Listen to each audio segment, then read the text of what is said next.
bem, e aqui temos os PMIs, ou o PMI relativo à área dos serviços, ou ao setor dos serviços. Portanto, mais uma vez, também olhar mais para o PMI da Alemanha, não é? German PMI, e depois também, em segundo lugar, para o da França, mas mais importante é o do cômputo geral da zona euro. Portanto, são conhecidos mensalmente também, 3 semanas depois do início do mês, e basicamente é a mesma lógica que o setor produtivo, não é? Isto é relativamente aos serviços. Também temos 2 estimativas, a flash e a final. A flash tende a ter mais impacto, também é uma sondagem feita a 600 diretores de compras, portanto, ou isto não se fosse, o PMI não significasse Purchasing Managers Index, e estes tais 600 diretores de compras acabam por basicamente classificar, no fundo, a atividade económica no que diz respeito enfim, ao setor dos serviços, como é que a coisa está, se estão a contratar, se não estão, se têm encomendas, se não têm, nível de preços, enfim, se estão a sentir um aumento da atividade económica, se não estão. Portanto, coisas a reter aqui: setor produtivo, o Manufacturing PMI e o Services PMI, muito importantes. É onde o mercado vai no fundo, conseguir comprovar como é que, no fundo, a economia se está a comportar em determinada altura. Depois temos aqui as novas encomendas, portanto, aos produtores, novas encomendas industriais, é um indicador relativo à produção. Obviamente, isto é no cômputo geral da zona euro, é publicado pelo Eurostat, é divulgado mensalmente, 55 dias depois do final do mês, portanto, normalmente 2 meses quase. Mas, basicamente, também é um indicador que pode fazer mexer, no fundo, o mercado. No que diz respeito a indicadores de preços, eu diria que vale a pena olhar aqui mais para a inflação. Portanto, isto é o CPI, o Consumer Price Index, é o que isso quer dizer, é a inflação. E temos 2 tipos, estava a referir, vale a pena olhar no cômputo geral da zona euro, portanto o CPI Eurozone ou o Core CPI de Eurozone, portanto de toda a zona euro. Podem olhar também, e é publicado no fundo para a Alemanha e para a França, mas vale a pena olhar mais para o cômputo geral da zona euro. Temos aqui portanto, o Core CPI e o CPI Eurozone. O Core CPI basicamente exclui do cabaz de bens e serviços a alimentação, a energia, o álcool e o tabaco. É divulgado mensalmente, cerca de 16 dias depois do final do mês. Eu diria que os dados core acabam por ter mais, enfim, acabam por ter se calhar um impacto, ou se calhar mais diminuto, não é? Porque o BCE, que é o Banco Central Europeu, no fundo, olha para o CPI, portanto, para o geral, não é?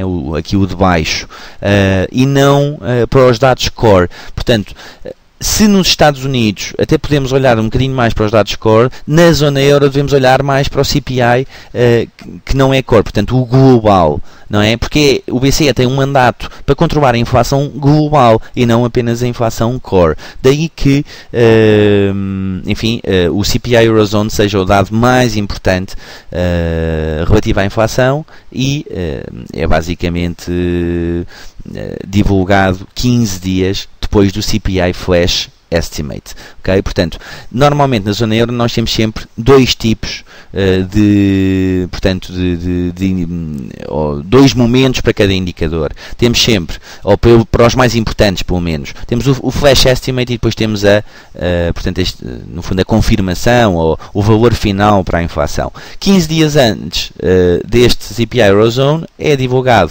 o CPI Flash Estimate, que basicamente é para onde o mercado olha mais, mas, mais uma vez, e volto a referir, olhem para um calendário económico e depois vocês já sabem normalmente em que semana é que vai saindo cada indicador. Obviamente, a inflação na zona euro é importantíssima, porque o Banco Central Europeu tem um único mandato, que é controlar portanto, a estabilidade dos preços. Não é? E, portanto, como o mandato é único, eu diria que aqui a inflação, ou os valores aqui do CPI Eurozone, especialmente do Flash Estimate, que é a primeira estimativa, acabam por ser os valores para onde o mercado olha mais e no fundo pode aí advir alterações de opiniões e de o mercado começar a descontar outro tipo de movimento em termos de decisão de taxas de juros pelo valor sair mais alto ou mais baixo e formar as suas opiniões relativamente à política monetária do Banco Central Europeu. E é isso mesmo que temos aqui, o CPI Flash Estimate, portanto, é o indicador mais importante da inflação. Basicamente é publicado pelo Eurostat. Eu já referi tudo o que havia basicamente para referir no que diz respeito aqui ao CPI e à inflação, mas este Flash Estimate é uma estimativa, não é? Depois é confirmado pelo CPI Eurozone, e este Flash Estimate acaba por ser os primeiros dados que nós temos acerca da evolução dos preços nos vários Estados-membros. Está bem? Portanto, mas é um indicador que vale a pena olhar. Ou vale muito a pena olhar. Por baixo temos o PPI, portanto o Producer Price Index, os preços no produtor. Obviamente, se os preços são aumentados nos produtores, os produtores depois vão passar esse aumento para os consumidores. Daí que também seja um indicador que vale a pena olhar, e quando o mercado está a formar no fundo a sua opinião relativamente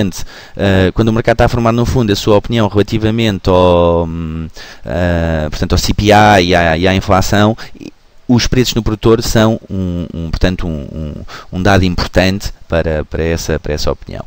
Portanto, quinta categoria, confiança, taxas de juros e crédito. Portanto, o indicador mais importante é o IFO. O IFO Business Climate é divulgado mensalmente, 3 semanas depois do início do mês.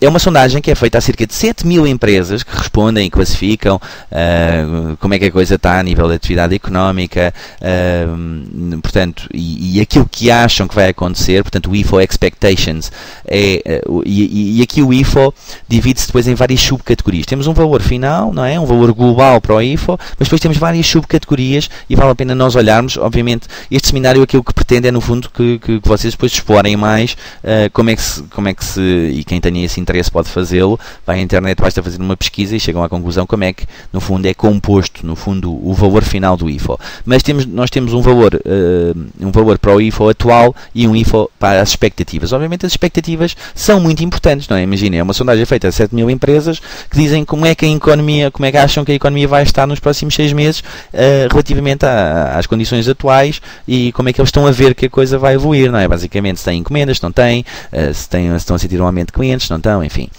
É divulgado também mensalmente, 3 semanas depois do início do mês. É muito respeitado e é muito abrangente, tem alta correlação com as condições económicas na Alemanha e na zona euro, portanto, o IFO vale a pena olhar. Depois temos 2 indicadores de confiança. Temos o ZU. O ZU é essencialmente publicado pelo Instituto, pelo ZU, é aquele nome que vem ali em cima. Não me vou arriscar porque eu não falo alemão, mas é um nível, basicamente tem ali a barreira dos 0,0. Acima de 0,0 temos otimismo, abaixo de 0,0 temos pessimismo. É uma sondagem a 350 investidores institucionais e analistas alemães, okay, que classificam o cenário económico. Portanto, são especialistas. O ZU, como é uma sondagem que é feita a investidores e analistas que são muito informados pelo seu trabalho, pelo trabalho que têm, etc., a sondagem indica de facto, ou é muito fidedigna. Não é tão importante como o IFO, mas ainda assim também bastante importante. O IFO é a economia real, aqui são investidores e analistas. E portanto também vale a pena olhar. Normalmente é divulgado mensalmente na segunda ou na terça-feira do mês corrente. Depois temos o JFK Consumer Climate, portanto, basicamente confiança dos consumidores. É o paralelo para a Alemanha, para a Universidade do Michigan, a confiança da Universidade do Michigan nos Estados Unidos.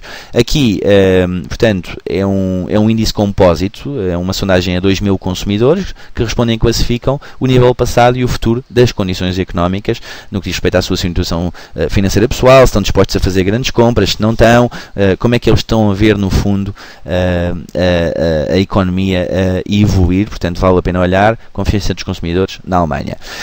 Depois temos, no que diz respeito a taxas de juros, decisão de taxas no Banco Central Europeu. Basicamente, uma coisa muito importante de referir aqui, a decisão de taxas é 1/4 para a 1, depois à 1h30 nós temos sempre uma conferência de imprensa, temos todos os meses, ao contrário da FED que é 8 vezes por mês, ou peço desculpa, 8 vezes por ano, e nessa conferência de imprensa é onde no fundo, basicamente, o Presidente do Banco Central Europeu responde portanto, aos jornalistas, às várias perguntas, no que diz respeito àquilo que foi discutido, etc., nas reuniões. E então é essa conferência de imprensa. É o método mais importante que o Banco Central Europeu usa para comunicar com o mercado relativamente à política monetária, para explicar, no fundo, ao mercado porque é que decidiu isto ou aquilo. E, portanto, e como é que foi o processo de decisão, e vale a pena nós olharmos, conseguimos através do canal de televisão, da Bloomberg, dura cerca de 1 hora, divide-se em 2 partes. Primeiro, há uma declaração em que todas as palavras são escrutinadas, as vírgulas são escrutinadas nessa declaração para ver se há alguma alteração na declaração relativamente aos meses anteriores, e é indireto, portanto quem acha piada é muito interessante.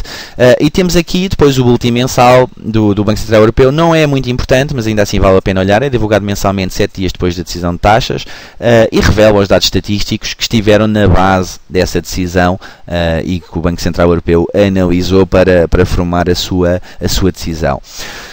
Temos também, no que diz respeito, o agregado monetário, o M3, também é divulgado mensalmente, 28 dias depois do final do mês.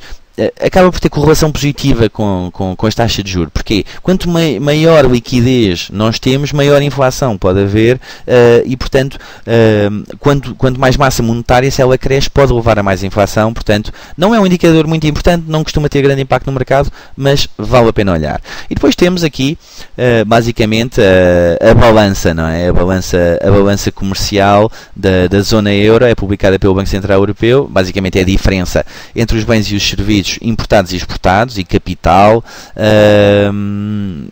Obviamente, eu diria que para quem negocia em mercado cambial pode estar pode ser um indicador mais importante em Forex, não é? Se aumenta em valor, basicamente significa que os estrangeiros, ou os investidores estrangeiros, estão a comprar mais euros, e portanto isto pode ter um impacto positivo na moeda. Ainda assim, não é um indicador que atualmente seja olhado com muita atenção, ou que seja muito escrutinado, e muito menos que tenha grande impacto no mercado.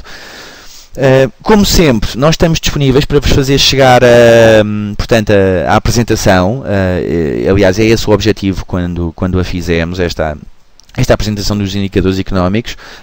Basta enviar um e-mail para o info@igmarkets.pt. Alguma dúvida relativamente ao seminário, como sempre, estamos disponíveis através do 800 814 763, é um número gratuito.